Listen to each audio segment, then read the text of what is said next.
very interesting conversation that is going to go on in a few seconds. It's the presidential roundtable dubbed Greening West Africa that is being put together by the ECOWAS Bank for Development. Now, this conversation is going to be on environment, social, and governance. That's ESG, and it's going to be such a riveting discussion. I want you to stay on because in a few seconds we will roll out the footprints of ESG that has been led by EBID in a few years. And then, of course, after that, when we come back, it will be the conversation that will stay interesting and will educate you on why we must stay sustainable as West Africa. Please don't go away as we play a few minutes of documentary, and then we'll be back.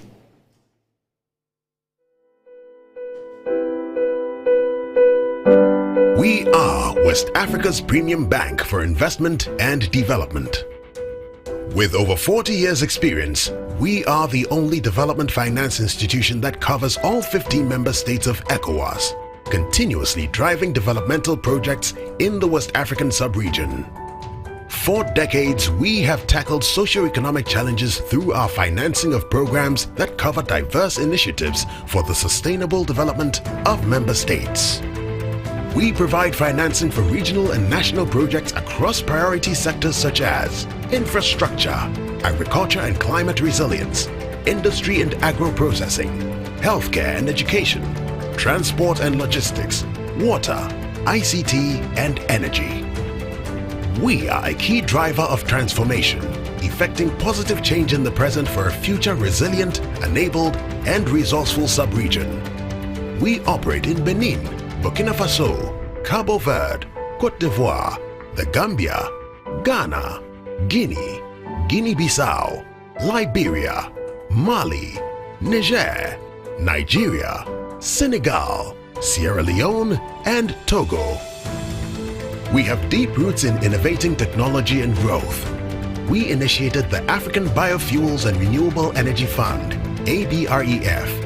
Now ABREC are founding shareholders of Askai Airlines and a founding shareholder in EcoBank Transnational Incorporated, ETI.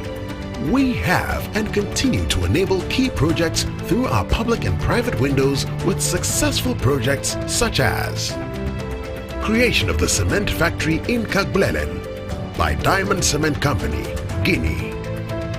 Enhancement of the portable water supply system in Tafire town and the surrounding communities of Badikaha and Ngolodugu, Cote d'Ivoire. Rehabilitation and equipment of health facilities, Togo. Electrification by solar photovoltaic systems of 700 community infrastructure, Benin. Construction of 27 new drinking water supply systems in the impact area of the Samendeni Valley Integrated Development Program, Burkina Faso. Construction of the University of Science and Technology in the town of Koidu, Kono District, Sierra Leone. Installation and operation of an intravenous fluids factory at Aveta by Doe Pharma, Togo. Construction of a 120 megawatt thermal station at Maria Gleta, Benin. Construction of the Samendeni Dam and Hydroelectric Power Station, Burkina Faso, to mention a few. We are poised to fulfill our developmental mandate under the leadership of the President, Dr. George Ejekum Nanadongo. We are EBID. EBID, transforming ECOWAS communities. We have more information for you at www.bidc-ebid.org.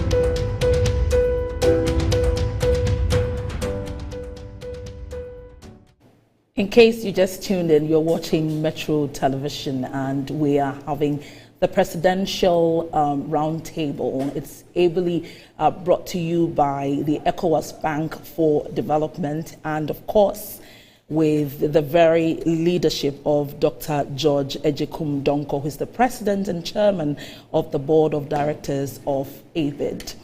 Now, the conversation, like I indicated, is going to be looking at ESG from the perspective, for me, of financing and, of course, of the governance issues which are critical. If we don't have the money, ESG is not cheap. So, for example, by 2030, every single year, Africa needs about $1 trillion to actually meet its ESG compliance issues relating to adaptation and mitigation. That is the whopping amount that we need as Africans. Yet, just 7% of this amount is actually doled out through donor organizations. And of course, this is actually also coming 62% of them as loans.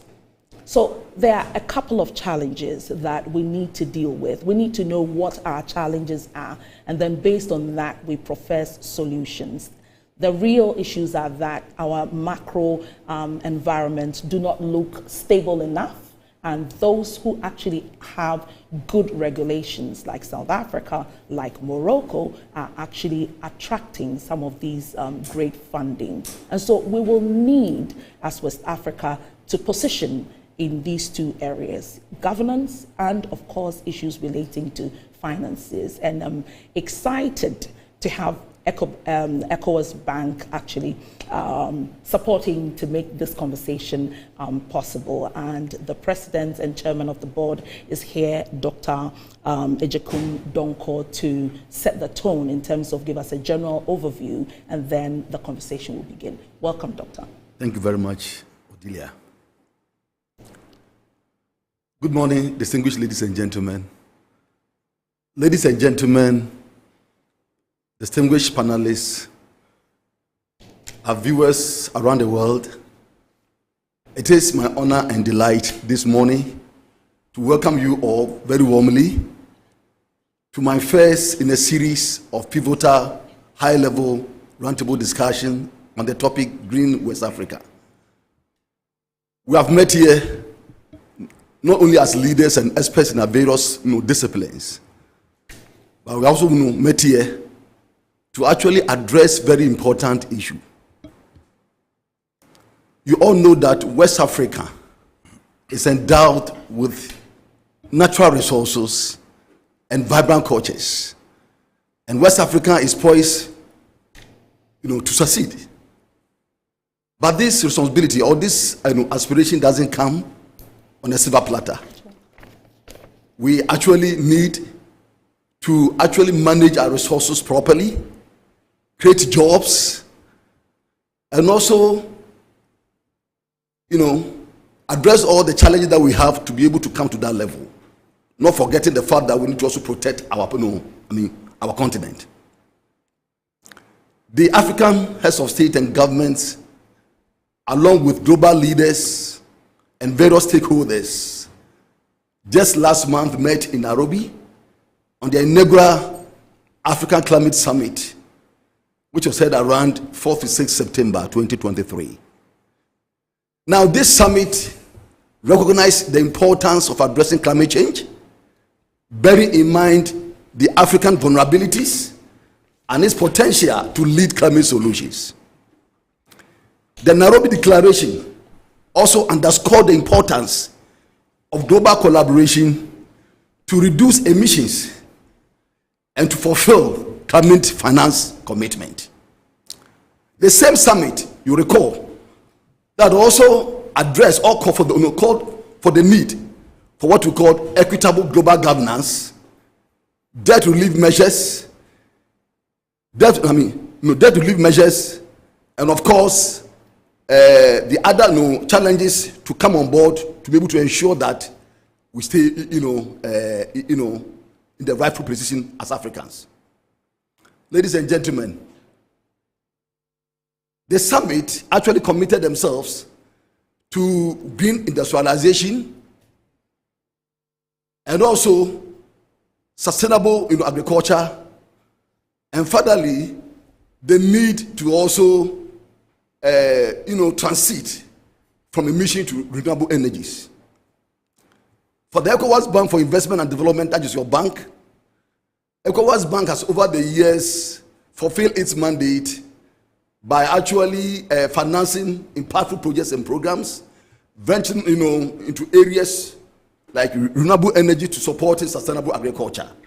But the bank must do more. We are still in the process of the business of allocating funds to finance impactful projects. But the truth of the matter is that it's not only allocating funds. We need to ignite awareness and actions in this regard. We also have to underscore that sustainability is something which is, it's not just an aspiration, but it's a shared commitment by all of us. Ladies and gentlemen, I'm happy to welcome our expert here this morning. Christopher is here, Debbie is here, Olumide is here. These are luminaries in their own field, and I believe that together we'll be able to navigate the complexities of greening West Africa. It is my hope that all of us will stay with us and then contribute to this conversation, which I believe will inure to the benefit of the entire region. On this note, I would like to welcome you very warmly and wish all of us very fruitful conversation. Thank you very much. Thank you very much, Doctor. Thank you so much.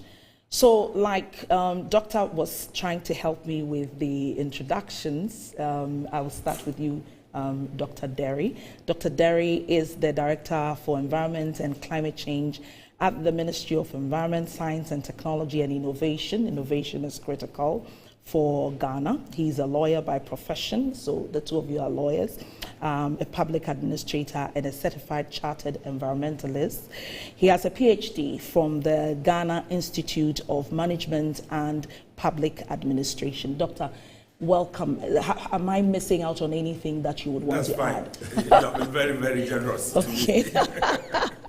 Welcome to the conversation.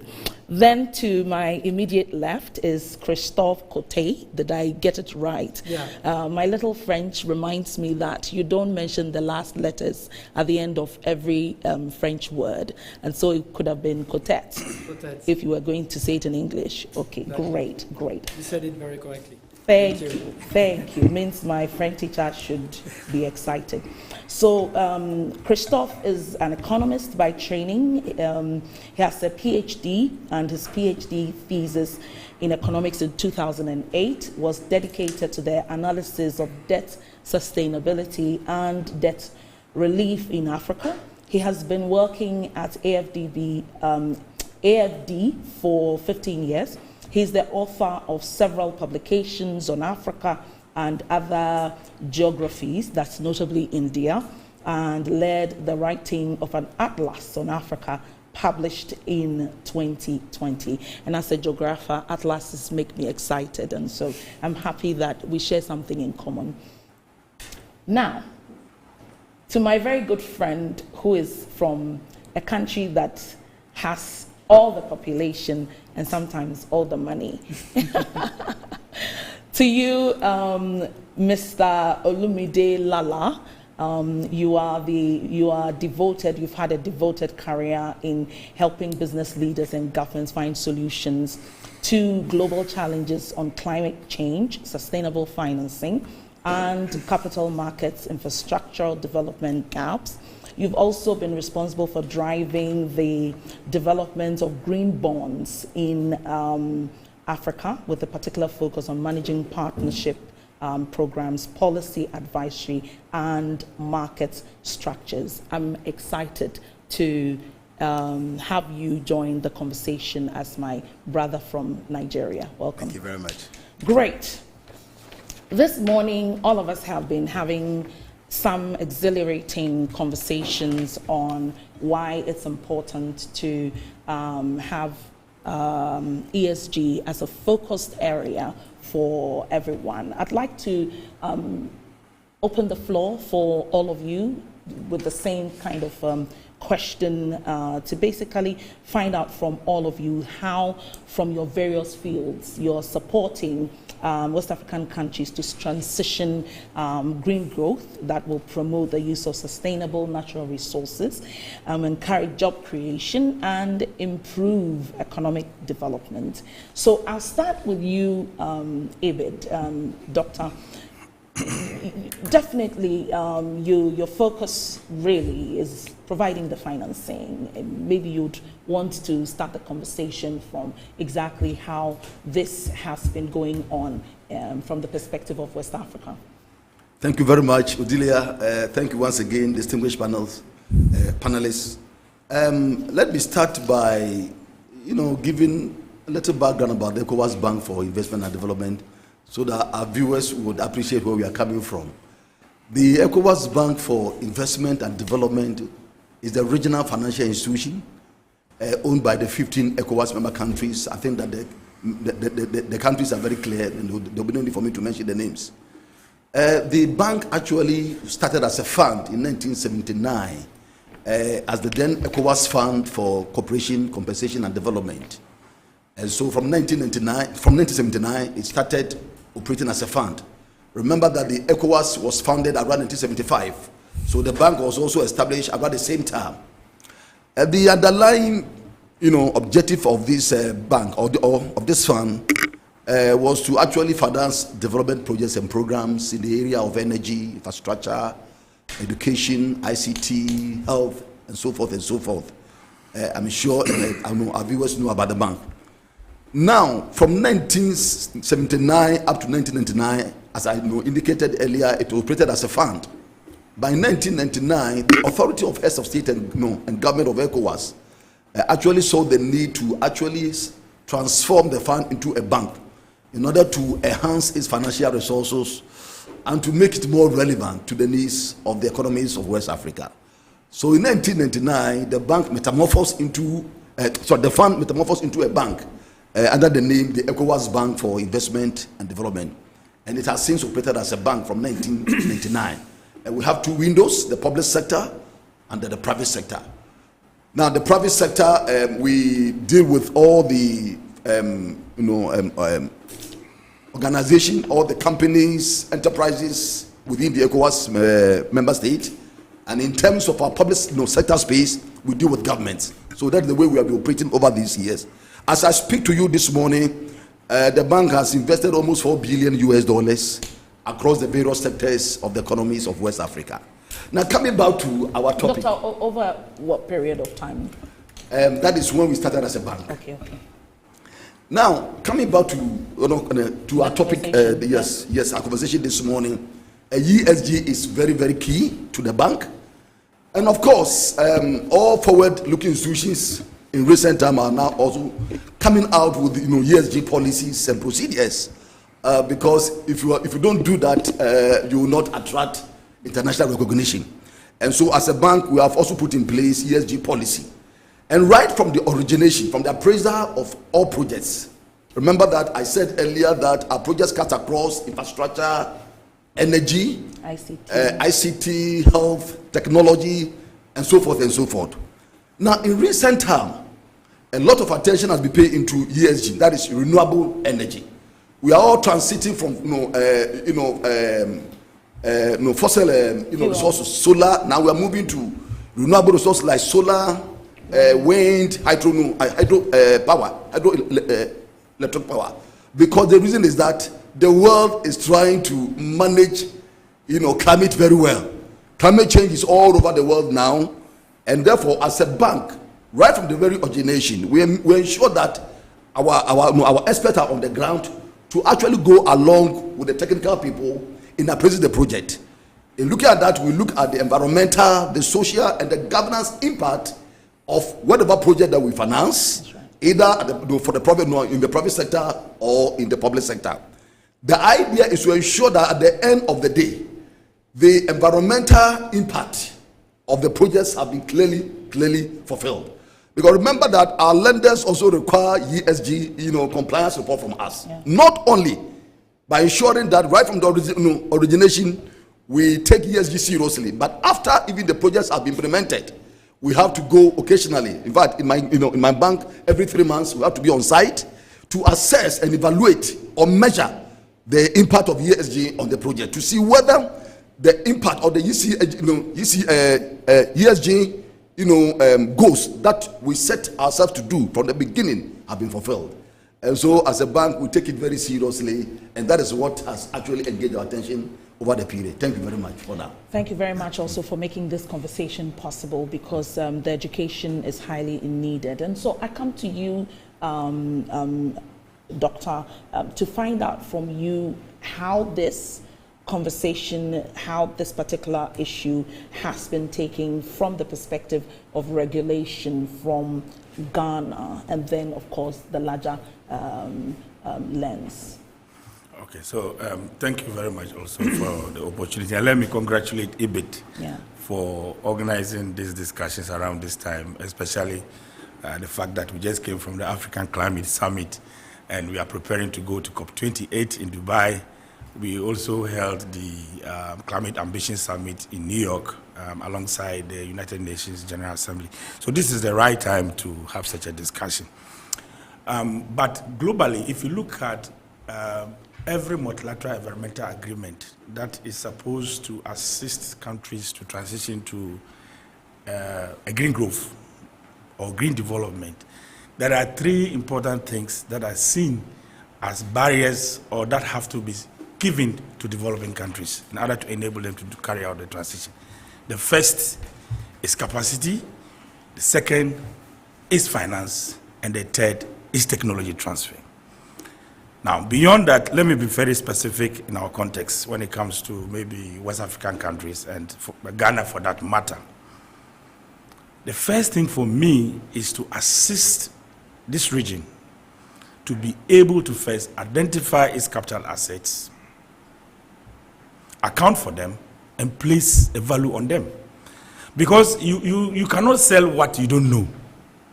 You can only sell what you know.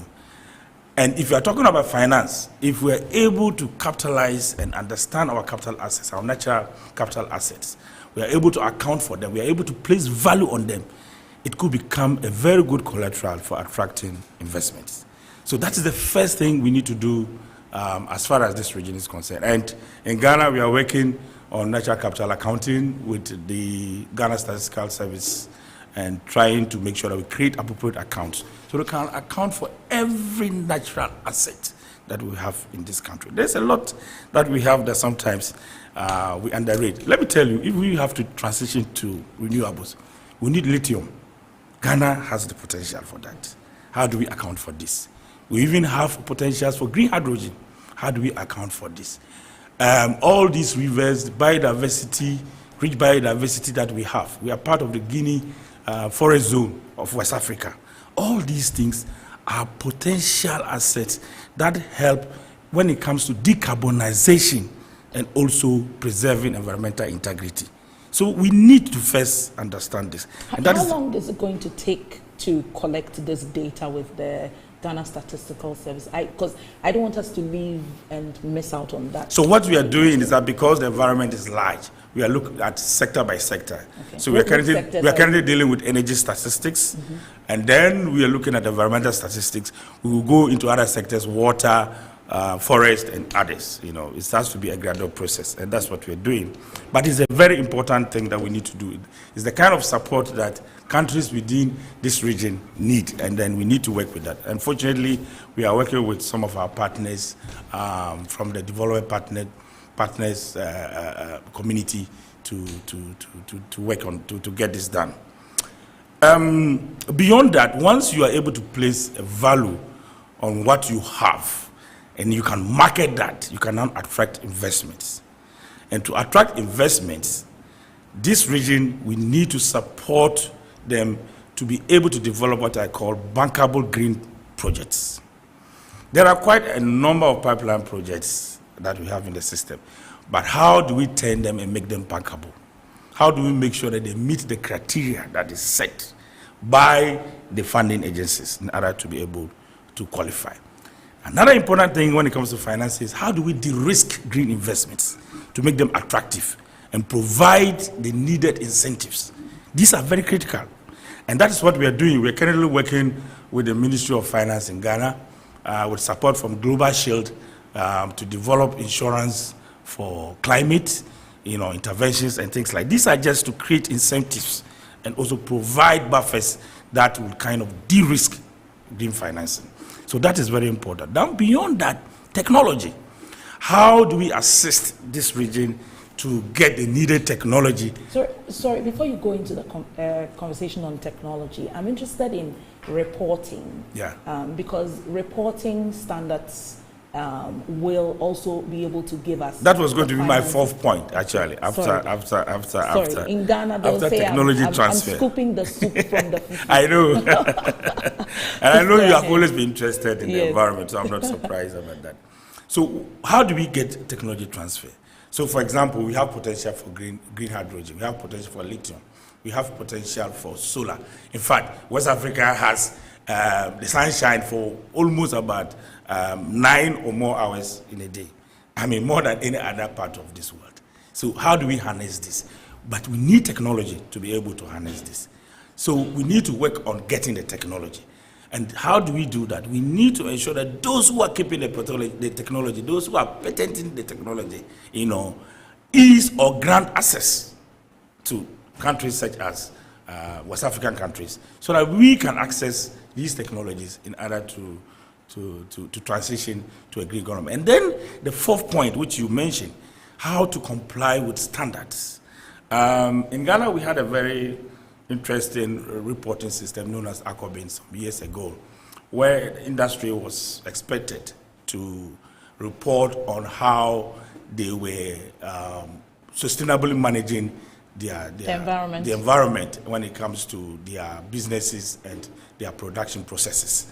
And this kept most of these companies on toes. Yeah. So we need to look at how do we strengthen, how do we deal with compliance issues, how do we ensure that we're able to monitor what private sector or industry is doing and be able to report accurately. Let me tell you that reporting is also important because it kind of provides the kind of transparency that is needed, which then further allows for those who are ready to finance projects to come in. Because when you're able to demonstrate that, look, you are doing what is right and that you are following the principles and standards that have been set, then you tend to attract further funding. So these are some of the things that we have to do. And in Ghana, we are doing that. I mentioned the ACOBED. We have even developed what we call the sustainable banking principles for the finance sector to ensure that whatever projects they are funding, they look at the environmental sustainability of those projects and that they don't just fund any project at all.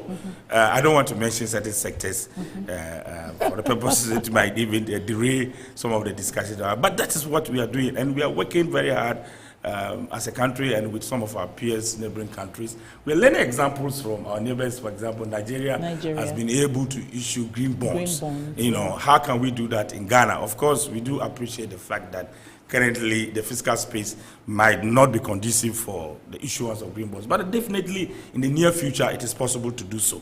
So these are some of the things that we are working to support countries in West Africa and particularly also Ghana to transition to a green growth.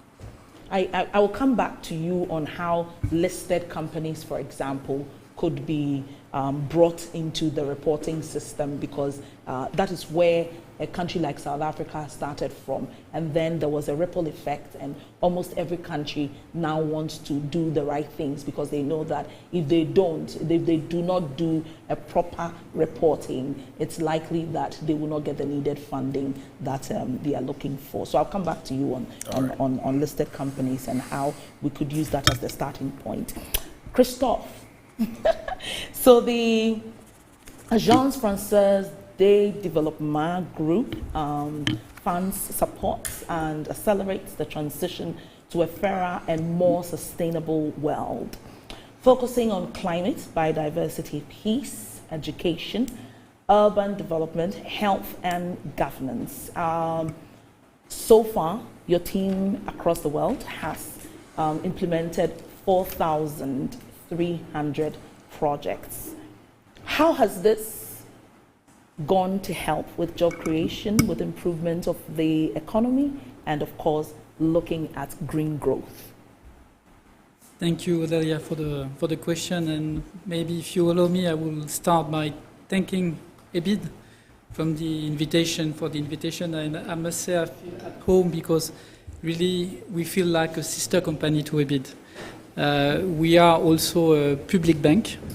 We are dedicated to development, and we have a very strong partnership with EBID, and I'm sure it will go on. So thank you so much for the invitation. Thank you also for choosing that specific topic. Odelia, you mentioned that climate change, adaptation, mitigation really is at the heart of what AFD has been doing everywhere in the world. And it's our mandate here. And just for the record, I just wanted to say that so I'm the country director for Ghana and Liberia, and just for history, Ghana has been the first, I would say, non-francophone country in which we opened an office. It was in 1982. Well done. At the time, and from there we tried to expand. So for history, yeah. When you formulated the question, I found the formulation of the question quite interesting. You say, how can you support Western African countries transitioning to green growth that will promote the use of sustainable natural resources, encourage job creation, and improve economic development? And what I find interesting in that question is that you need to find projects, I think, that combines the achievement of three goals.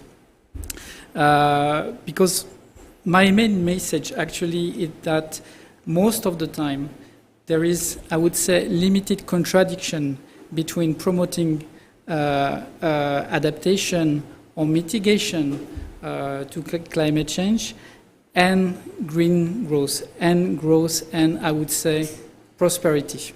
Mm-hmm. That's very important for me, because I have the feeling that we have, if we want to raise awareness, we also have to convince people. Yeah. Sometimes there is the feeling that when you are trying to adapt to climate change, then you will lose some percentage points of growth. I'm not sure of that. Let me just give you some examples.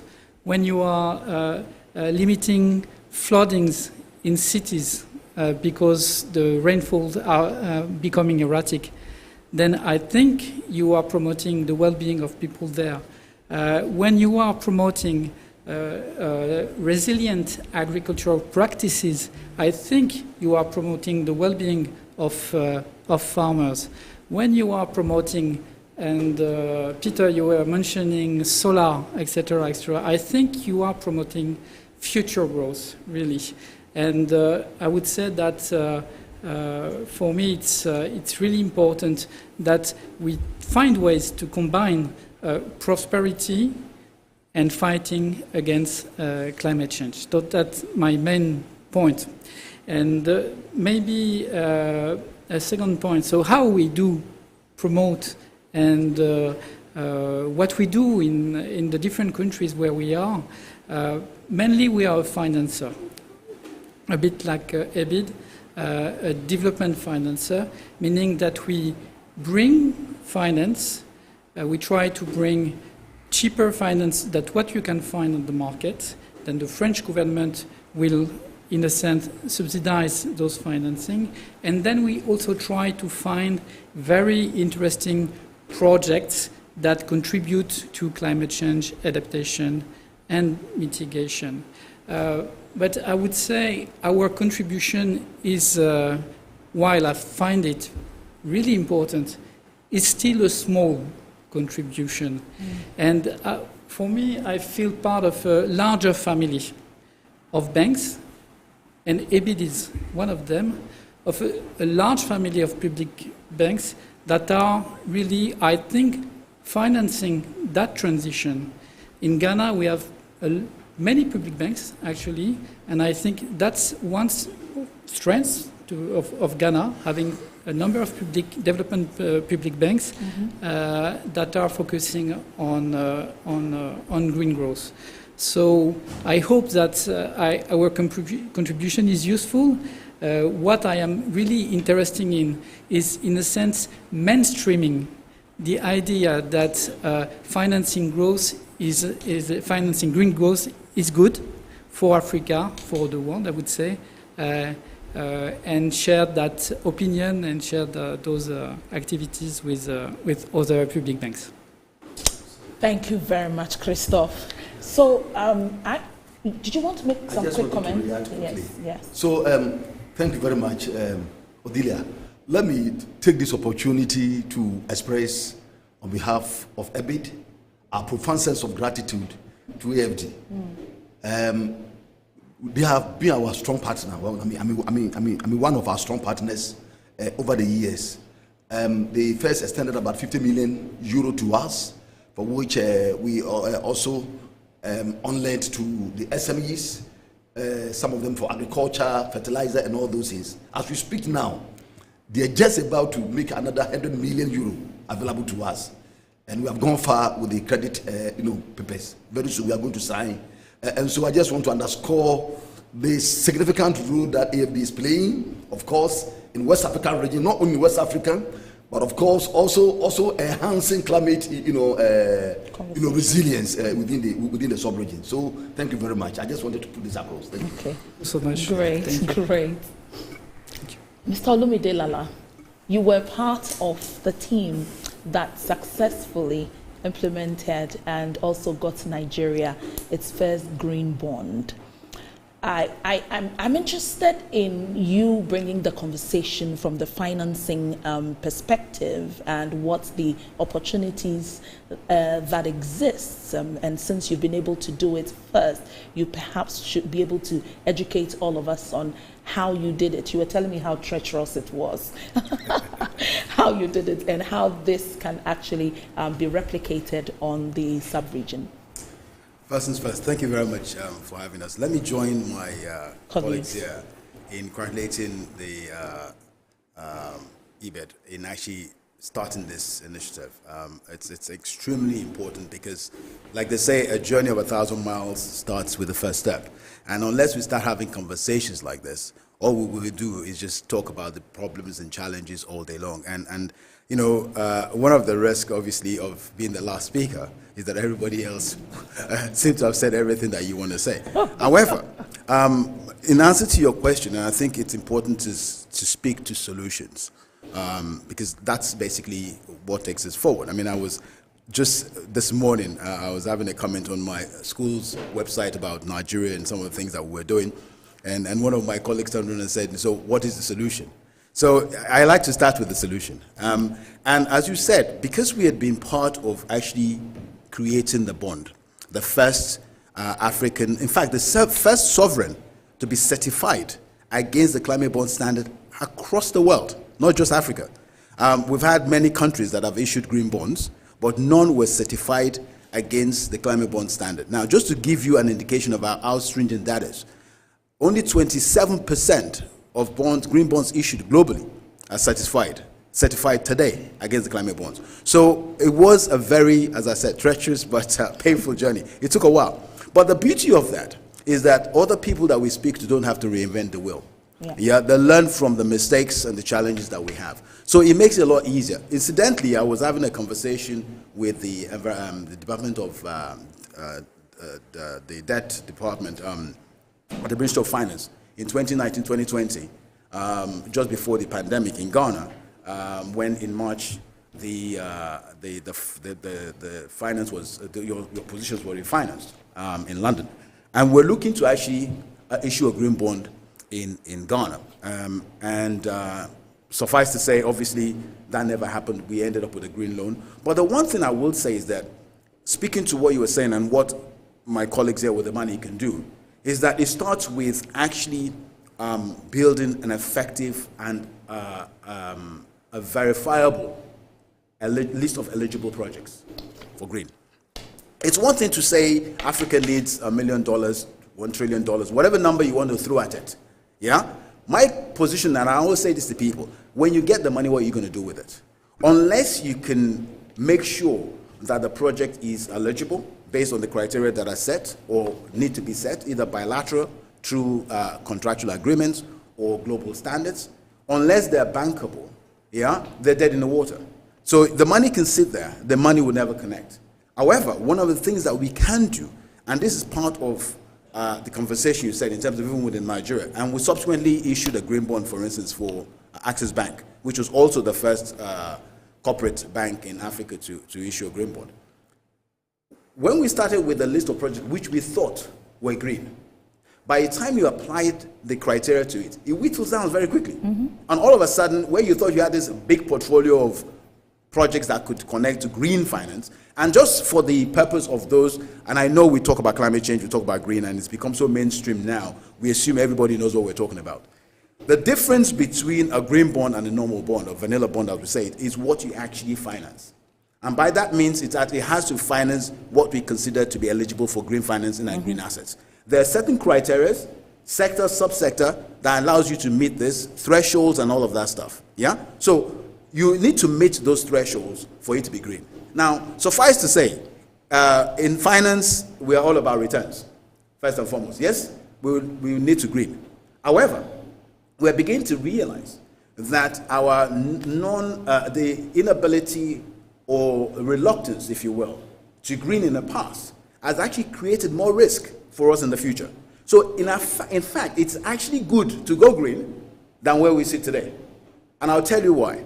So if you think about green financing generally, yeah, there are three main risks that financiers face today when it comes to green. The one we tend to speak about is the physical risk. You know, deforestation, desertification, rising sea levels, and all of those climatic issues that we have that we see. That's the main one that we talk about. But the two main ones that are likely to become a problem for financiers is actually transitional risk. And Dr. Peter Derry spoke earlier on about technology transfer. Technology is changing so quickly that financiers risk having the collateral becoming obsolete because of changing technology. So technology transfer is important. We need to be able to identify that trend. Where is the world going? So when you hold on to assets that potentially could be obsolete in years to come, you need to figure out how to transfer your risk out of that into something else. Now, obviously you can't shut down a position. But over time, if you put the right strategy in place with the right pro-climate strategy in your business, then you begin to look at how you de-risk your position, how you move from that. The one thing, however, that will face not just the banks, but also other companies, but more the banks itself, is liability. There will come a time when people will start suing people, either for lack of information, incorrect information, or for the impacts that you have financed that has caused environmental issues for communities. And by that I was explaining earlier, consider a situation where a financier, for instance, has financed a company to the tune of $1 million. And because of the practices of that company, they effectively ruin the environment or create situations whereby people start to die. And the government penalizes that company to the tune of $4 million. Now, clearly that's a situation where the company cannot handle. They will go bankrupt. But who owns the collateral? It's the bank, it's the financier. Now that transfers to them. So you've gone from a position where you think in your books you have $1 million assets to a possible unlimited liability, because not only have you got to clean up the environment, which to the tune of the penalty itself, which is $4 million, the cleanup cost, and the damage to the bank's reputation for actually financing something that has done so much harm. We talk about the do no harm syndrome. So effectively, from a financier's perspective, where we're heading, we need to start looking at the type of resources that we actually employ. It cannot be the old school. I mean, I'm an old banker. Yeah, it cannot be about finance and economics anymore. We have to start looking at geologists. We have to looking at people who understand the environment. Sustainability can no longer be about corporate banking. Where we do it because we look good. This is serious stuff. Yes, so this sits within corporate risk. In fact, it's a risk issue that the financiers need to take seriously. I will stop there for now, but as you can tell, this is something that is close to my heart. I mean, I was making a lot of notes as to some of the things that my colleagues were talking about where we can address in terms of reporting technology, the risking, and the likes. But we will come to that much later. Thank you very much for summarizing for me. We'll take a quick break. We'll be back and the conversation will continue. But I'm sure it's going to continue from the perspective of risk and what we can do as financing organizations. And then, of course, we will go into the legal conversations on regulation. Please don't go away. Come back with us as we look at the environment.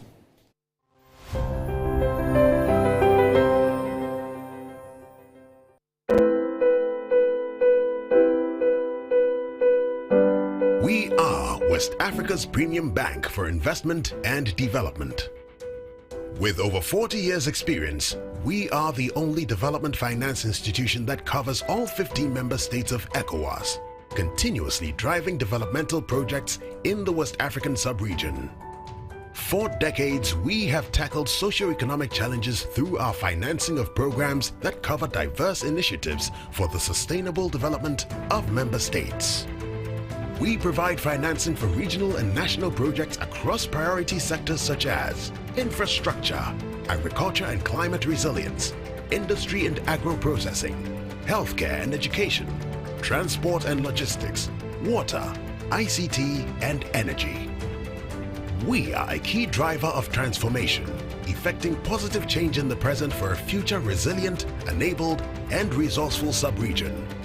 We operate in Benin, Burkina Faso, Cabo Verde, Côte d'Ivoire, the Gambia, Ghana, Guinea, Guinea-Bissau, Liberia, Mali, Niger, Nigeria, Senegal, Sierra Leone, and Togo. We have deep roots in innovating technology and growth. We initiated the African Biofuels and Renewable Energy Fund, ABREF.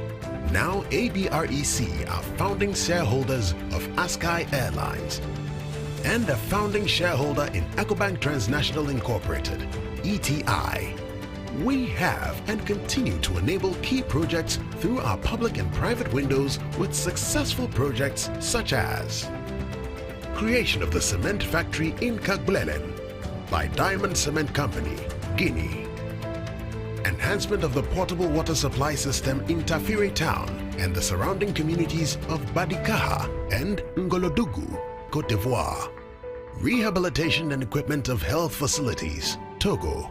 Electrification by solar photovoltaic systems of 700 community infrastructure, Benin. Construction of 27 new drinking water supply systems in the impact area of the Samendeni Valley Integrated Development Program, Burkina Faso. Construction of the University of Science and Technology in the town of Koidu, Kono District, Sierra Leone. Installation and operation of an intravenous fluids factory at Aveta by Doe Pharma, Togo. Construction of a 120 megawatt thermal station at Maria Gleta, Benin. Construction of the Samendeni Dam and hydroelectric power station, Burkina Faso, to mention a few. We are poised to fulfill our developmental mandate under the leadership of the President, Dr. George Ejekum Nanadongo. We are EBID. EBID, transforming ECOWAS communities. We have more information for you at www.bidc-ebid.org.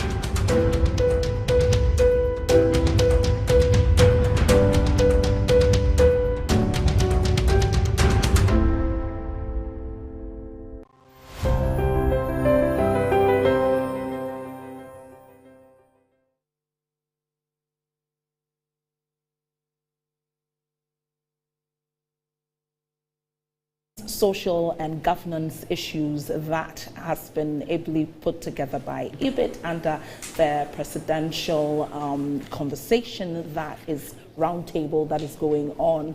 And of course, we have had in the studio discussing Greening West Africa, Dr. George Ejekum Donko, who's the president and chairman of the board of directors of EBID. Then we've also had Dr. Peter Derry, who is the Director of Environment and Climate Change, Ministry of Environment, Science, Technology and Innovation for Ghana. Then we've also had Christophe Cote, who is the Country Director for Ghana and Liberia, Agence Française de Développement, AFD. And then my very good friend from Nigeria, Mr. Olumide Lala, who is the co-founder and executive director, Climate Finance Solutions, Climate Transition Limited. And we left off all of you with issues of de-risking, issues connecting to knowledge, which is critical to making sure that even as we would like to leapfrog and get some great financing in the sector, these are issues that are staring us in the face that we will need to take a look at. So it just takes me to the next issue of what are the conditions, policies that we should have in place to support a resilient system that will present to us strategic ESG goals in our various countries in West Africa. I'd go with you first, Doctor. Okay, so thank you very much. So first and foremost, we need to unquote dirty fuels to cleaner fuels and cleaner energy sources, including renewables, and not without what I would call transition fuels such as gas. Even though before you go into that, and I'd like to use the Ghana example as one of the things that could really inhibit the beautiful ideas that you're sharing in relation to transitioning to issues relating to contractual agreements that various countries have gone into with the current energy sources that we are using.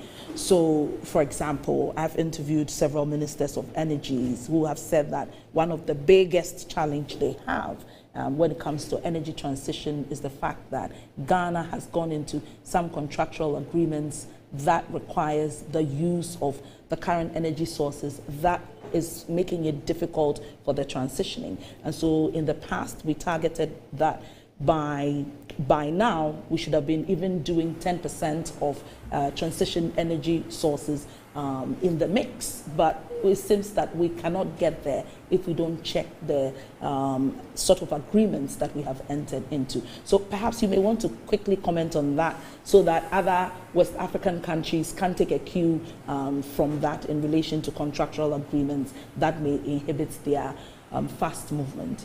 Yeah, I do understand what you're saying. You are referring to the IPPs. Yes. The power purchasing agreements that we have signed in the past. Of course, which we said because we were in a situation of emergency. All right. But definitely there have been some renegotiations and ongoing renegotiations to ensure that they find solutions to some of the challenges that we face in the power sector. But beyond that, renewables are still acceptable in Ghana. They may not come as utility farms, but they can come in as stand-alone projects. Okay. So, for example, rooftop solar systems are still allowed. Solar systems for to serve as mini grids are still allowed. Solar systems to be put in what we call the off-grid areas are still permissible. So there is still even opportunity for renewables, aside the fact that we have a challenge when it comes to generation or capacity because of the power purchase agreements that we signed in the past. So there is still opportunity for renewables. It's not a done deal.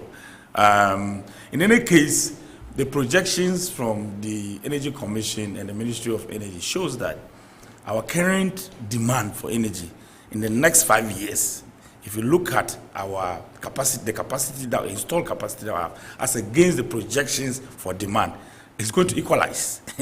Wow. It's going to equalize because demand will grow to catch up with the capacity that we have. And once it catches up, then we are back to square one. So it's still critical. Aside that, Ghana already has hydro in our energy mix, which is a very good source of renewable. And so it is not totally a done deal. But beyond that, let me say that even these power purchasing, these private sector energy generators, of course, if you look at the current amended renewable energy law, it now requires certain companies to go into what we call carbon offsets. Okay, so even though, yes, they are generating energy from dirty fuels, quote and unquote, they are also expected now to go into projects that will serve as maybe carbon sinks, or in a way try to mitigate the emissions that they are putting out as a result of their activities or processes. So yes, we are not just sitting aloof and waiting for these power purchasing agreements to expire before we can transition. But then there are opportunities to do so even now. Let me tell you, currently the Ministry of Transport has developed what is known as an e-vehicle policy. That policy, when it comes to implementation, will require that vehicles will need energy to charge. Vehicles will need energy to charge. Where are they going to get the energy from? From the so-called installed capacity that we have. So in the next few years, the problem of having excess capacity will definitely become a thing of the past. And that is why we need to still proceed with our energy transition plan.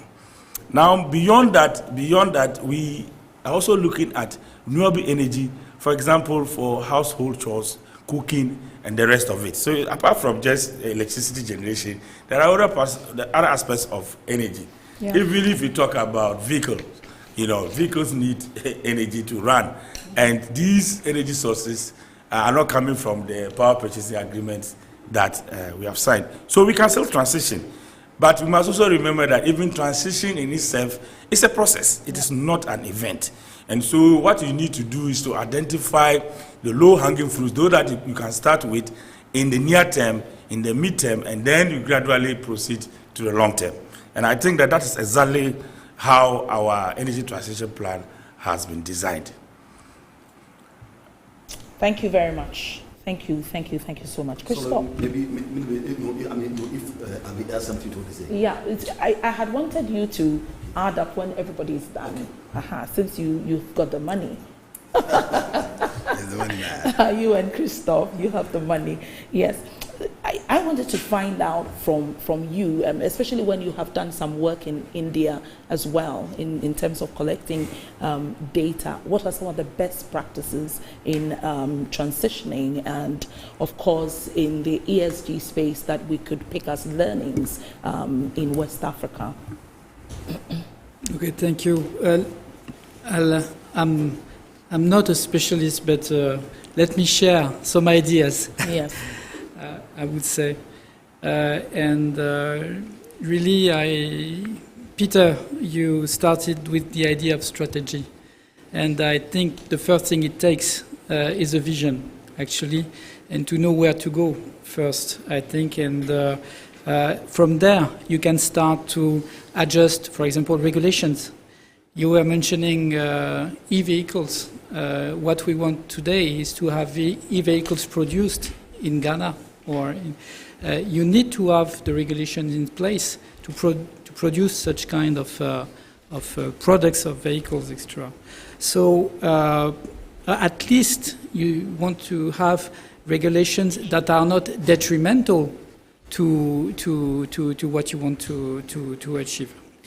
The second thing is that if you are designing ESG projects, you want them to be, in a sense, inclusive. Mm-hmm.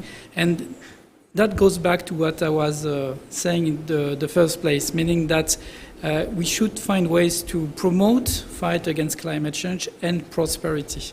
I think it's really important to explain and to say that we can find projects that will result not only in less CO2 emissions or better adaptations, but also increase in revenues for communities and population. That's, for me, that's important.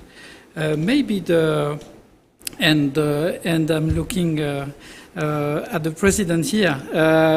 A third very important thing is to have affordable source of funding. Sometimes such fundings, such projects, ESG projects, they are kind of pilot projects. You have to innovate in a bit. You have to take some risks. And for that, you have to find proper sources of funding. I think that's where institutions like EBID or AFD or AFDB, others, can help to provide such sources of funding. And for me, it's clearly a precondition. And maybe a last one. The projects that you want to promote, they must be adapted to fit the context. You cannot just bring technology solutions from abroad and put them in a country. it has to be appropriate in a sense. It has to be fitted to the homegrown technologies. And that really, for me, echoes with what Olomide was saying. It takes a lot of preparation to have the projects ready to be financed. Those projects that they usually, if I take a project from AFD, before funding the project, you will spend maybe 1 year, 1 year and a half, maybe more. Sometimes we are not a very speedy institution, quick institution. But I think it's important to have that time of preparation to be sure that the project you will put in place will be efficient and will be a success. So that would be my 4 takes. Thank you. Great, great. Mr. Lala, I'm coming to you from where you left off because it feeds into the conversation of education, capacity building, and in fact, people being ready to be able to implement even all the conversation that we are looking at. And so what would you say should be the conditions and policies that should be put in place to support the effective realization of ESG, not just sitting at the top as a conversation, but something that comes down for everyone to be able to implement, because it's not just about governments and even institutions, but it should become a daily conversation and an effect or something that all of us would want to work on. You know, I don't often get the opportunity to speak to policy and finance in the same room at the same table, especially when you're talking about multilateral development institutions who support national development institutions and by default have bilateral conversations with the commercial banking sector, to whom we typically go to for our financing. So I guess in terms of solutions and how we can help bring this conversation more to the ground level where it becomes mainstream and all of us are talking about this. You made reference to something which actually trickled my mind in terms of right now the way the policies are set in terms of our transition. We're spending a lot of our money and our efforts building other people's economies. We're not focusing on how do we empower local institutions, local companies to actually develop and manufacture in country. Because all we're doing, we're importing stuff from everywhere and they're creating jobs there. We need to focus. Look, Africa has the fastest growing population in the world. We have, on average, our average age is like 19%, 19 years. 67 to about 70% of our population is below 30. And the reason why you watch the news every single day and people are either running off to Canada, Australia, wherever it is they want to go, right? Or dying in the Mediterranean is because they feel a sense of hopelessness. But how can you be hopeless on a continent that is the richest continent in the world? The raw materials and the minerals that are used to manufacture all of this stuff abroad are here. So by default, even the carbon footprint of what we use is actually a lot larger than it ought to be because we're not producing it here. So the main focus, first and foremost, from government perspective is how do you support manufacturing on ground? How do you make it easy? How do you set up? I mean, look, it sounds short-termism, but in the long term, some of the countries that I looked to, if I look to someone like Ireland, for instance, when I was in school, I actually went to school in Ireland back in the 80s. I know I don't look that old. But Ireland was a country whereby you finish your university and you run. They left. There was nothing. And one of the presidents turned around and said, you know what, we'll set tax enabled environment. All of a sudden you had people like Microsoft, Dell and all that stuff coming into the country to set up because they had a 10-year tax break. Now not only did you create opportunities for those coming out of the universities, those who left came back home. And of course we had the so-called Irish tiger, as it were, and the whole place developed. You know, we can do that in Africa. We can create enabling environments through policies such that we begin to create and manufacture things here. That's number one. Apart from the carbon footprint, it creates jobs and people actually now. Then the second is about education. So when we talk about capacity, I actually like to look about in terms of capabilities. which is people, process, technology, and governance. How do you create an environment where knowledge is easy? It has to go back to our universities. A lot of our universities today, if you look at the universities abroad, yeah, a lot of the patent technology comes out of those universities. Our universities should be made to be sources and originators of the new technology that we're talking about, and should be empowered by the government to ensure that that is retained here. Now, from the financier's perspective, one of the challenges that we have, and it's changing, is that the credit risk assessment framework is not fit for the future. It looks to how we do things in the past, collateral and all that kind of stuff. As you said, a lot of these are new and innovative opportunities. There's no way a guy who just set up yesterday to build solar panels has any collateral to give. Now, I'm not saying the bank should throw away the t-shirt, yeah? But the truth is, you know, you need to restructure stuff. We need to put in place the risking facilities. I was asking earlier on in terms of relationships with, we've got entities like the African Guarantee Fund. We've got in Nigeria, we've got the Impact Guarantee Fund. We've got all of this. We've even got in Nigeria, we've got, forget my mind, it will come to me. But we're building all of this, the risking facilities today that will support the lending process so that we can actually begin to meet the needs of these innovative projects. However, top of mind is the project preparation facility. I'll give an example of something that I've just recently worked on in Rwanda, where we've just built a Rwanda fund, which was actually launched at the last COP in Egypt, where on the one side, you've got the credit facility and you've got the guarantee, but on the other side of it is the project preparation fund. And that supports the development of the pipelines, educates not just the financiers, but even the people developing the project. So we were talking earlier about ground up. By educating, you see, you can't manage what you can't measure. So we say there is no data, there's no data. The data is available.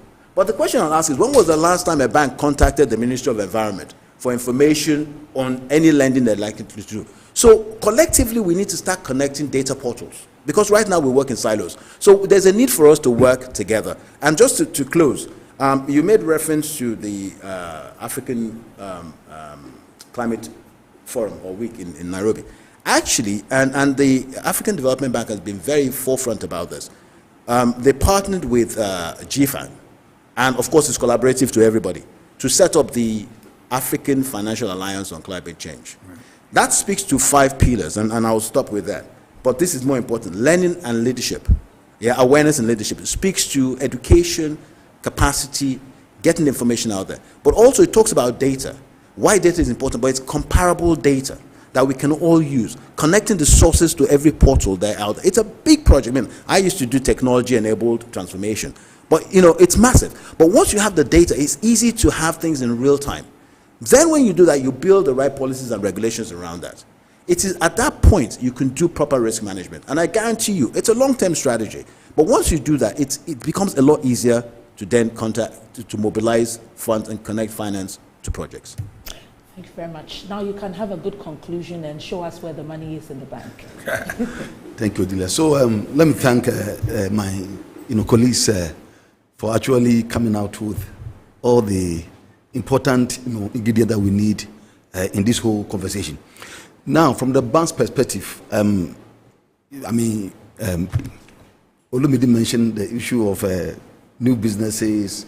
They don't have collateral. But of course, as part of the requirement, let me first tackle due diligence.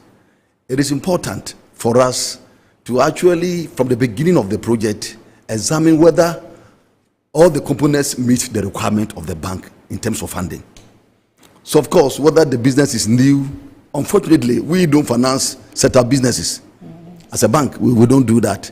The reason is simple, because of the risks involved. Remember that new businesses don't have anything to show.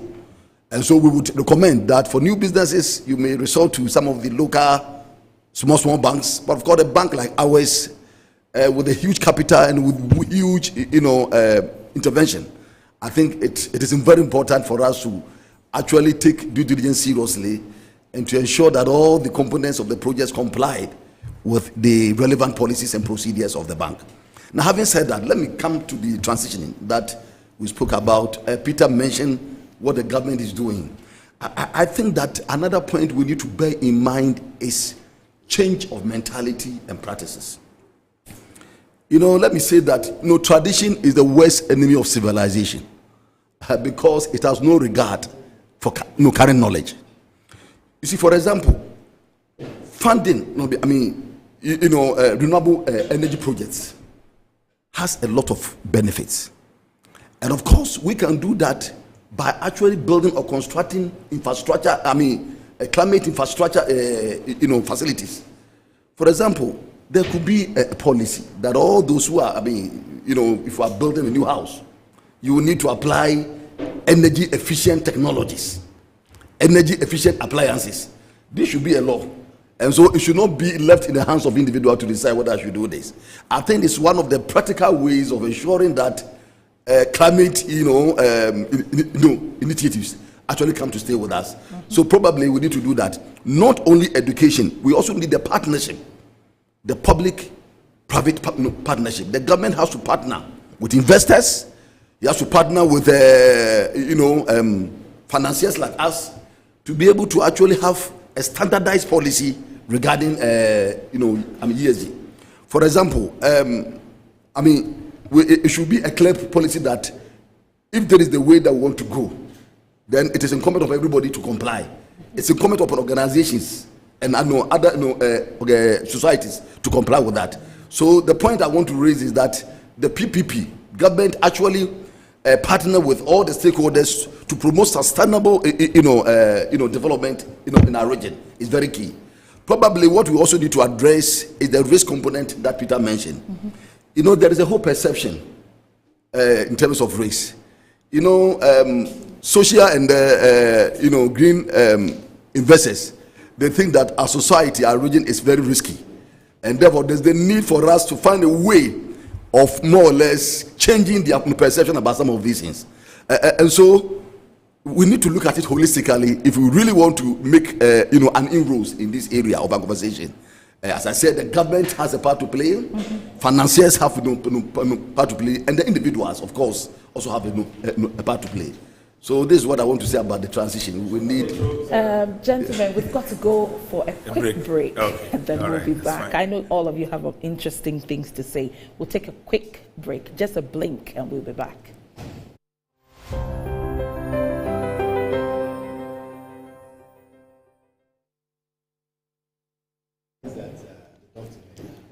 So we're back. I told you that you just have to blink and we'll be back. Yes. And we have just about 20 minutes to close this. And so I'd like you to make this really snappy. Just 30 seconds for both of you who have additional thoughts. I'll Yes. start with you, Dr. Derry. Yes, I'm just building on what Dr. Jacob mentioned. Yes, we have revised the building code. The building code requires that people do what you have said. People install energy efficient systems in their homes. We have even moved away from septic tanks to ensure that there's construction of either biogas or biofuels. All these green Let me initiatives. quickly say that, and that is why at first it was just the ECG that was doing your wiring. Now you actually have an energy commission person in addition Exactly, to ECG who have been certified. who have been certified to Exactly. do that. So that has been catered for. In addition to that, the environmental assessment regulations have also been revised. And in those regulations, companies and other institutions are expected to report on their carbon footprints and how they are sustainably managing the environment. For example, how do they even use their water? How do they dispose of their wastewater and things like that? What kind of energy efficient systems have they put in place in terms of lighting or in terms of how they use other energy for processing? So all these things have been catered for. What we need to do as a country is to ensure that we enforce them on the ground and get the results. Make sure that we are able to monitor closely, to report, and then make sure that we build on the system as we go along to make sure that we improve constantly. 30 seconds is up. Yeah, I just want to make 3 points actually, and I'm glad that Dr. Peters actually made reference to some of the things being done in Ghana. I was going to make an example of Kenya, for instance, whereby if you're building a property that is more than 4 rooms, you must have a solar panel on the roof, and this is something that obviously should be applied. But as he mentioned, governance is an issue. Rule of law. People must comply, but people must be held accountable. And if they don't, of course, that's linked to their mortgage. In terms of, we're talking about lack of collateral. Yeah, we can use the concept of SPVs, for instance. Yeah, where a larger entity aggregates a lot of the small projects, where the collateral you're looking for, we can securitize future receipts and actually use that as some form of and get some wrap around it to make the bankers comfortable. But you have one entity that can trickle down the loans to the smaller guys and manage the risk for you. And of course, collect the data that you need for reporting. The one thing also that I wanted to point out, we're talking about a cost of financing.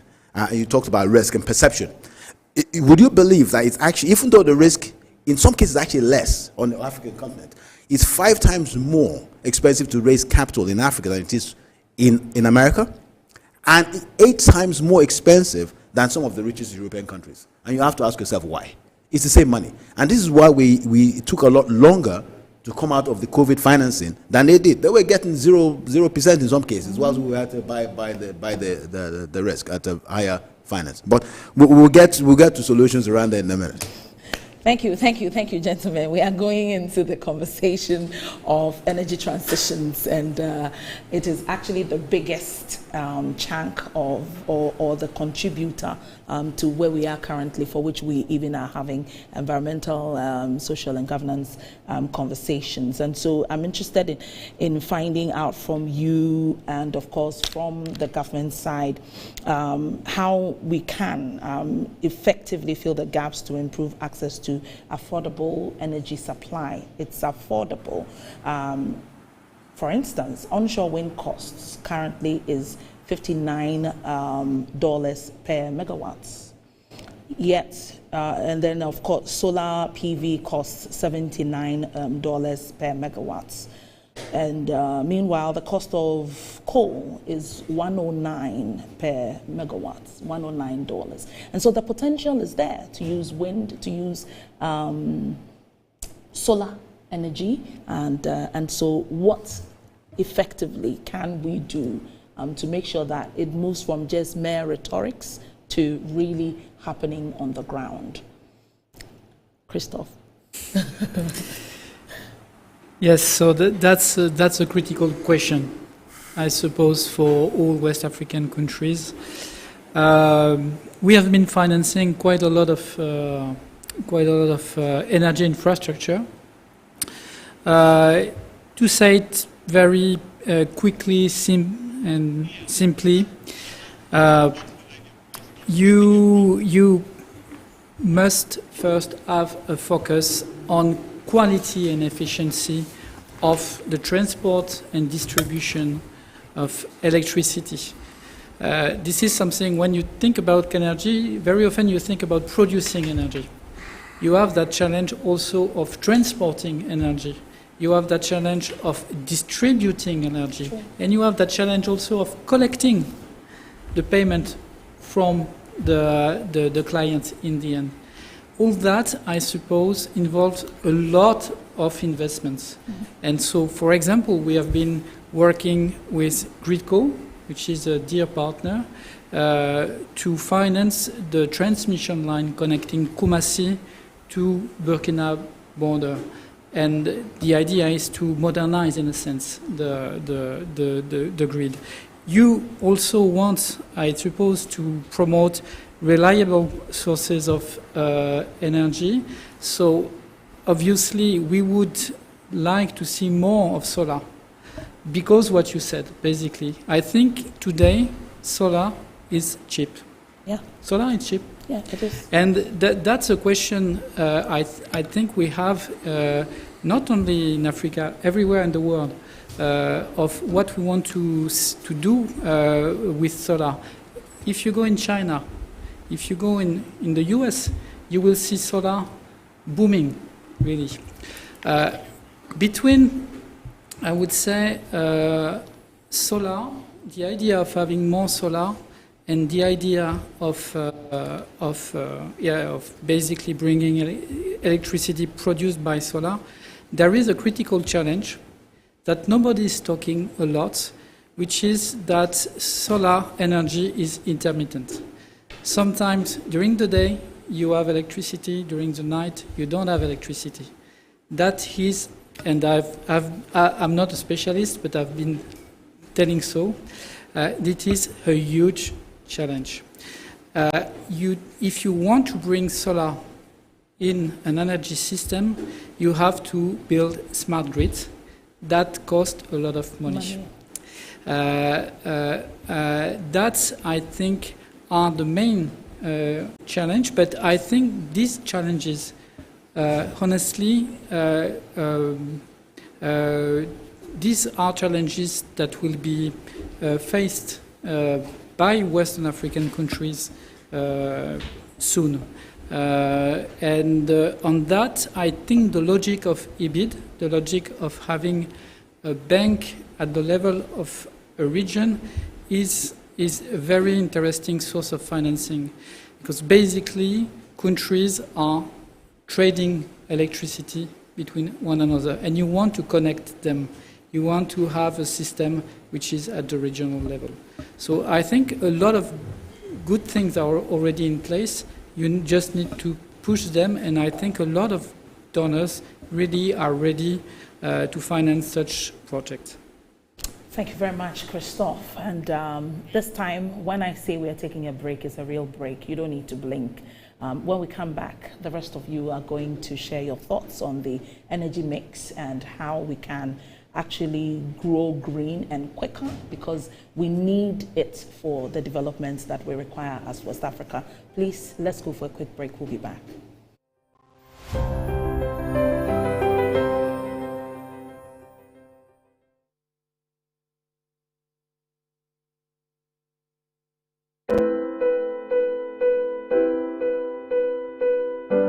We are West Africa's premium bank for investment and development.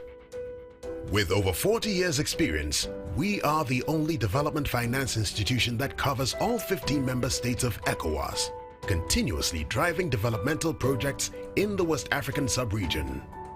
For decades, we have tackled socio-economic challenges through our financing of programs that cover diverse initiatives for the sustainable development of member states. We provide financing for regional and national projects across priority sectors such as infrastructure, agriculture and climate resilience, industry and agro-processing, healthcare and education, transport and logistics, water, ICT and energy. We are a key driver of transformation, effecting positive change in the present for a future resilient, enabled and resourceful sub-region.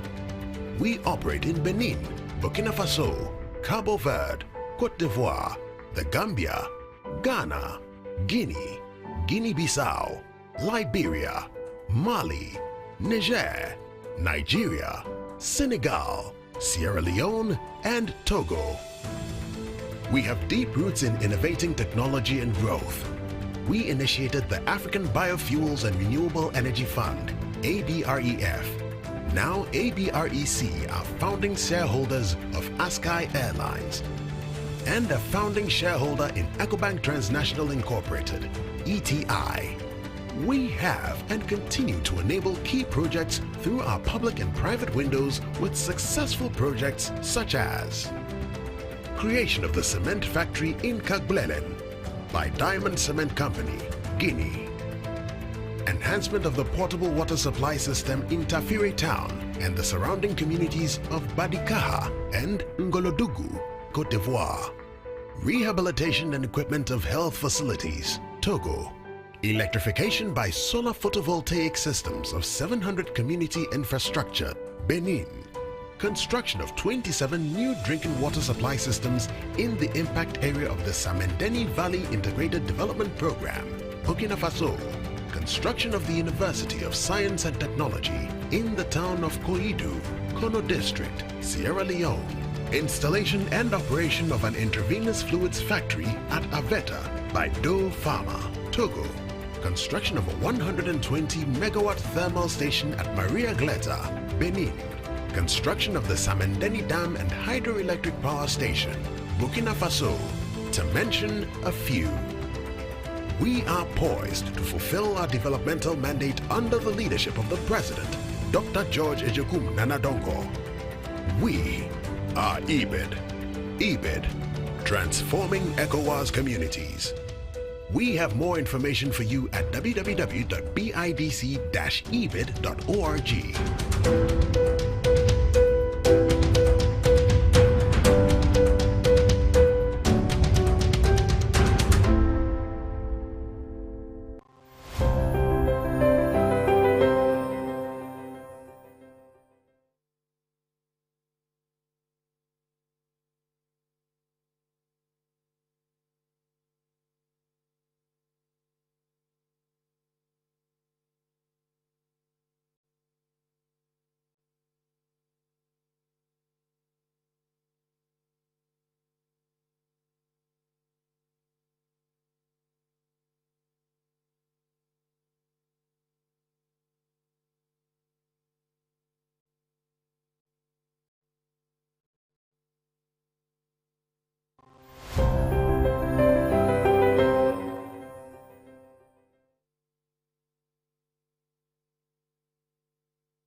So welcome back, and by 2040 to 2050, about 90% of all the world's population that will not have energy will actually be in Africa.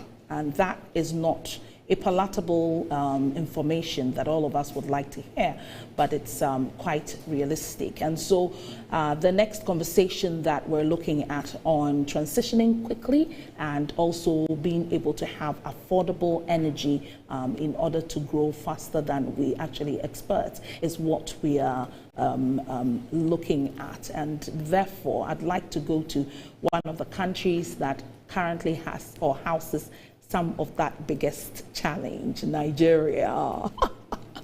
So you're going to share with me what Nigeria is thinking of doing to close the gap, because I mean it's critical to make sure that, I mean, especially when you produce so much oil, sometimes it beats my mind that the country has such huge energy challenges, and you must have been looking at solutions as a country, isn't it? It's an embarrassing position to be in. I'm told we've got 200 million people in Nigeria. And for the largest economy in Africa to suffer from energy poverty, for me, is mind-boggling. However, we have reasons for that. Sadly, you say we are a great exporter of crude. Yeah. But we don't refine any of it. Our refineries, Maribon, they're not doing what they're supposed to be doing. There hasn't been investment in this space. We've spent more time importing fuel, creating subsidies that have created billionaires in pockets, and literally, sadly, the entire economy is suffering because there are no job creations. Companies are struggling to finance their operations because so. But look, let's focus on solutions. So I came to you because people talk about all the problems all day long, and we've got legacy issues. And interestingly enough, we just had the largest refinery in the world just being built to be commissioned by a larger Dangote, which potentially is still going to just extend this conversation around fossil fuels. Mm-hmm. But let's look at the future of green in a country like Nigeria, for instance.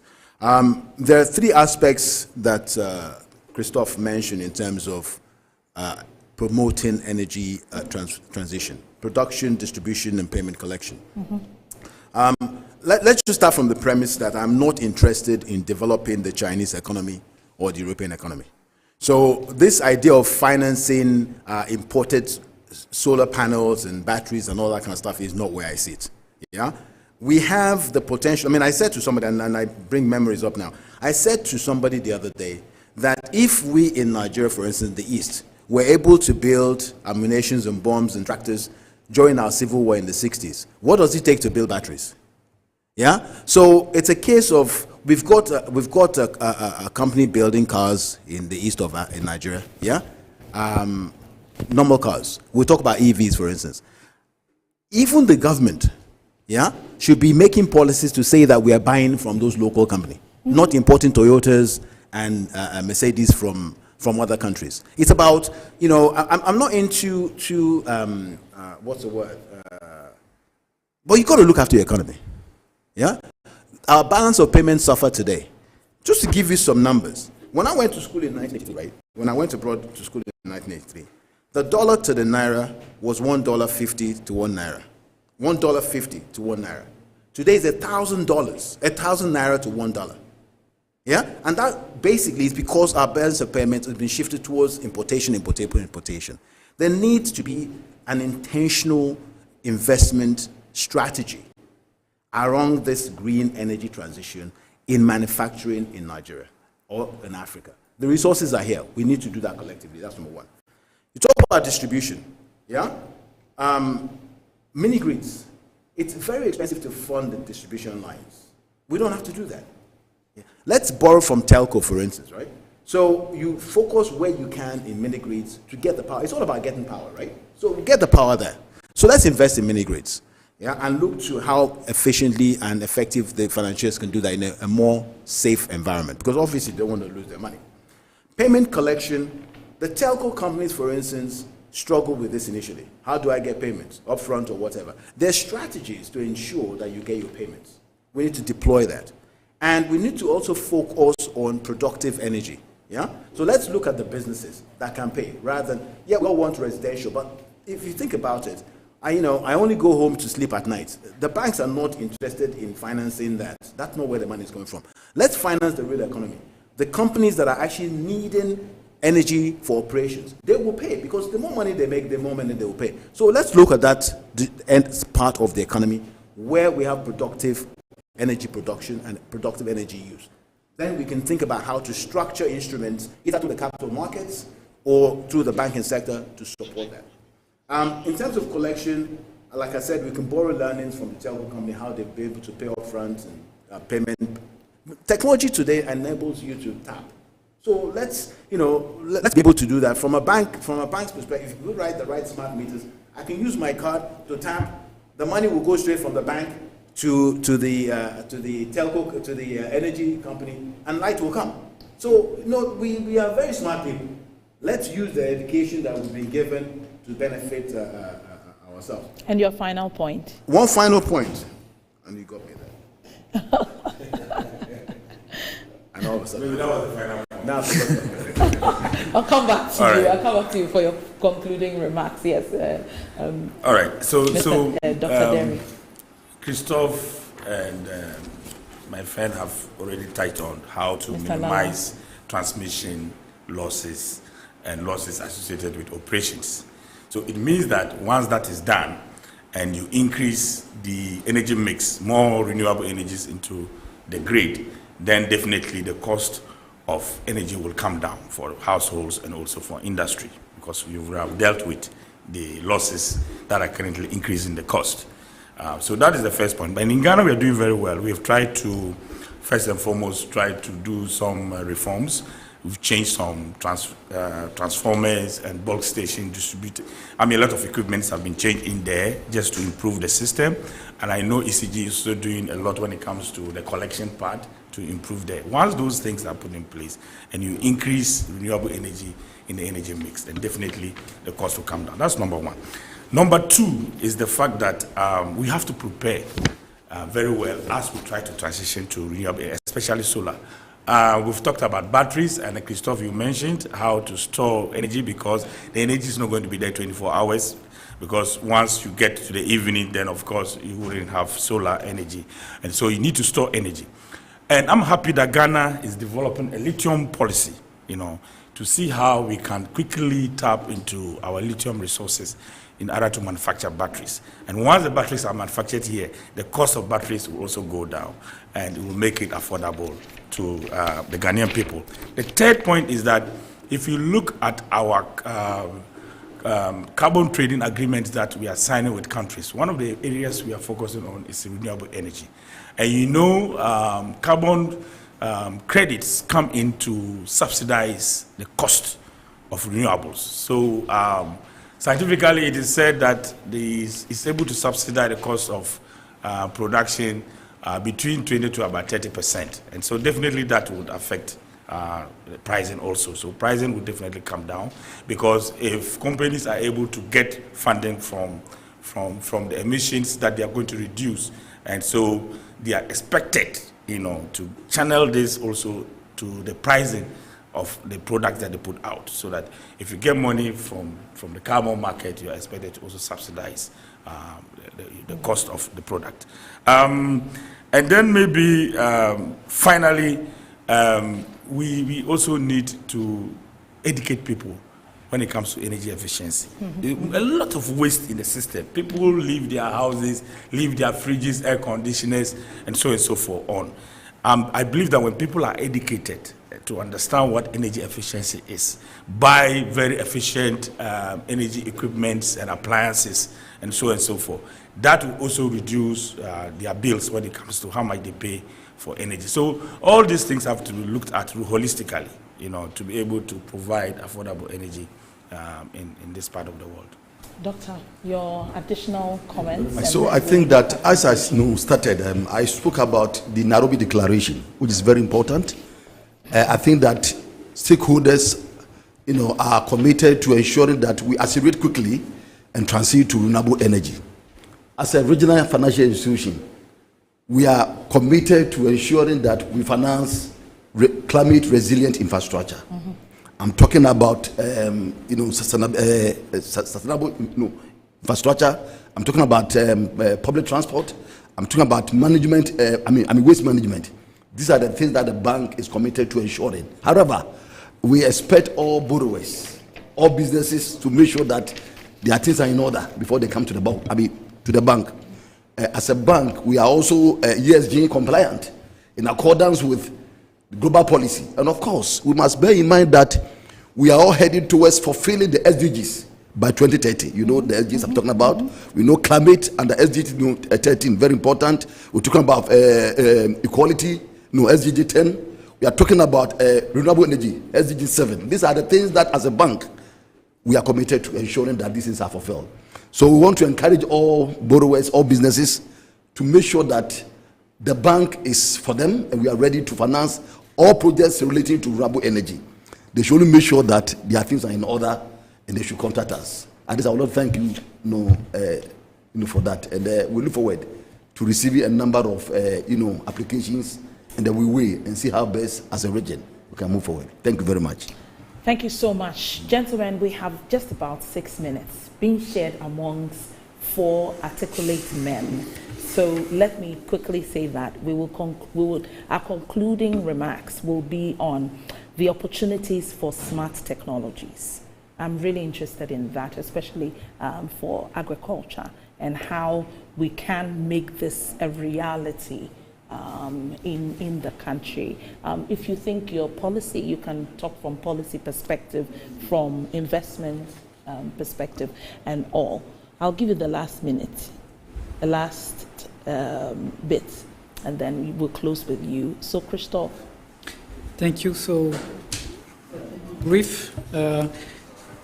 Maybe 2-3 things that I wanted to mention, and that also relates to agriculture. But there is a very, very important topic for me, is adaptation. We talk a lot about mitigation, meaning reducing emission of CO2, but I think, and for a lot of people, adaptation is key, and especially for farmers. Your climate environment will change, and I just find an interesting statistic saying that basically 50% of Africans consider that climate conditions for agricultural production have gotten worse in the last 10 years. So really, I think finding ways to support farmers to adapt is really key. But I think there is a lot of opportunities. We've been talking about climate financing. I think this is an opportunity. There is really room to access more funding to basically finance project linked to either adaptation or mitigation. And one very last thing that I wanted to say, that I think that if you take an institution like AFD, what we would like to see actually is, and we were talking, President, you were talking about the Africa Summit, Climate Summit. It's really, I think, great for an institution like AFD, because you will have an homegrown initiative proposing projects that are basically, that will be ready to finance. I think there is room for such an initiative, and the Africa Climate Summit and all what is done it's a good way. Thank you very much, Christophe, for your concluding remarks. I want to quickly add this information from the World Bank on Ghana in relation to climate smart technologies when it comes to solutions. They were looking at adopting an integral approach, which I think will not be different from what will happen in the rest of West Africa, building sustainable cities and resilient infrastructure systems, boosting disaster risk preparedness, realizing new opportunities for managing forest resources, promoting a transition to clean energy by scaling up renewable energy sources, and then modernizing the transportation systems. So these were some of the climate smart solutions that the World Bank professed for Ghana. So please, your quick takes. I think that, yes, so these are climate smart solutions, but I think your question initially was on agriculture. Yes, right? yes. And so there are opportunities. I mean, we depend on agriculture very much, this part of the world. And unfortunately, that sector is very vulnerable because of the fact that we rely on rain-fed agriculture to thrive, and that's a big challenge. So the opportunities are there. We can use, for example, renewable energy for agriculture. We can use renewable energy even to deal with post-harvest losses, to establish cooling systems and storage facilities, because one of the biggest issues that is leading to the increase in prices when it comes to food is because of the fact that we are unable to deal with post-harvest losses. And so by the time the foods get to the cities, then the price goes very, very high. So that is one area. Then there are very simple technologies when it comes to sustainable land management practices. For example, if you take the rice production, for example, we have what is known as the alternative wet and drying program, where you are able to control the amount of water that is injected onto rice farms. And this also helps to reduce methane emissions into the atmosphere. So you are helping farmers to adapt, and yet you are also dealing with reduction as far as emissions are concerned. So there are quite a lot of opportunities that we can capitalize on as a country when it comes to smart agriculture technologies. Thank you so much, Dr. Derry. I have just a minute for you because I have 2 minutes to go. All I would say is climate change is good business for financiers. There's a lot of massive opportunities. You talked about agriculture. Africa needs to build resilience and adaptation solutions. We import too much food. We don't process enough. So these are areas where there are opportunities. Now we talk about, I was going to give a practical experience of a friend of mine in Zambia who actually uses renewables on all his farms. No backup generators or anything. Basically, we need to change the way we do things. The sun shines for best part of the day. Let's do most of our heavy energy production and heavy use during that time when the sun is shining and we can use the panels. I'll just say two things in terms of climate finance meets smart agriculture. The AFDB, working with the FDB at the moment, and this is a partnership we can have with all two of you, the Green Investment Program for Africa in terms of agriculture and SMEs, as well as the African Finance Alliance on Climate Change. These are both initiatives that we can partner on to solve some of these problems that we're talking about, and we'll discuss much later after the session. Thank you very much for having us. Thank you, Mr. Lala. And Mr. President, you have the final words, but my team in Metro and everybody is wondering, this has been good conversation, and they would want this to be more regular than just a one-off. And so they would like to find out if this will happen on a quarterly basis or monthly basis or daily basis, because that's plenty money for everybody. Very much. So thank you very much, distinguished panelists, viewers, and ladies and gentlemen.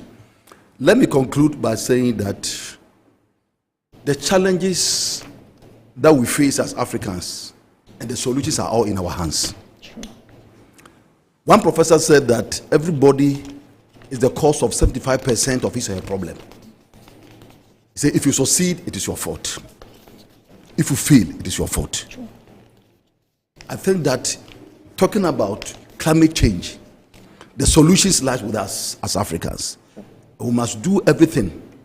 We must do our best possible to ensure that we address all the climate challenges we have while promoting jobs, creating wealth, and then also promoting sustainability and ensuring that our region becomes the best on the whole world. I mean, on the whole continent. As a bank, what we can do is to also offer resources at very concessional rate, provided we also get support from AFD, my friend from AFD. We grant, we extend grants and then very low interest rate to ensure that businesses in the sub-region flourish and all of us are in compliance with environmental challenges. On this note, I would like to thank all of you and then want to assure you that this is not the first. EBID will be knocking at your doors and then continually engage all stakeholders in this conversation, which I think that will be a source of education to all our citizens in the sub-region. On this note, I thank you very much for your participation and look forward to having very fruitful collaboration in future. Thank you very much and God bless you all.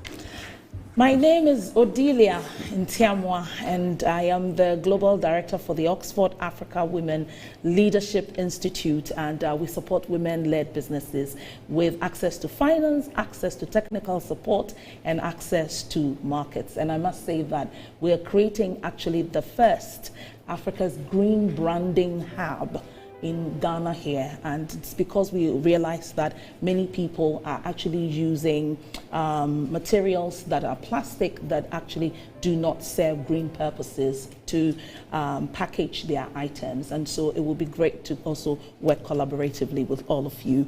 I did this fantastic work with EBID. EBID has been actually the supporter, creator of this presidential roundtable. Thank you so much, EBID, for making this conversation happen, not just in West Africa, but choosing Ghana to make this happen. I'd like to say a big thank you to you, Dr. Christophe Cote, who is the country director for Ghana and Liberia when it comes to Agence Française de Développement. I'd like to say a big thank you to you, Dr. Derry, who's the Director for Environment and Climate Change, Ministry of Environment, Science and Technology and Innovation for Ghana. I'd like to say a big thank you to you also, Mr. Olumide Lala, who is the co-founder and executive director, Climate Finance Solutions, Climate Transition Limited. And a big thank you to you, Dr. George Ejekum Donko, who is the president and chairman of the board of directors of EBID. Thank you so much for you also who's been sitting at home watching. To Metro TV, we say a big thank you to the technical team. You've been such a wonderful team working on this to make sure that it really is delivered with excellence. Thank you for watching, you who's at home, and I'm sure we'll have this conversation again pretty soon. Thank you.